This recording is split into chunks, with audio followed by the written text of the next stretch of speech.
Good morning. So, Cuevas Jimuel Bismar 3 Bravo.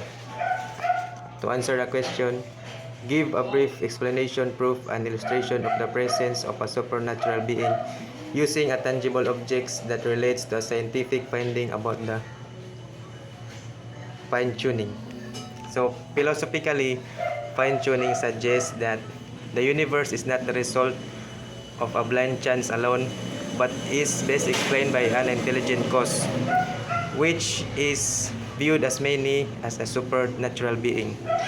So example is a television with a antenna that is need to be in the right frequency to avoid any deviation and to produce a clear sound and image for us to be clear.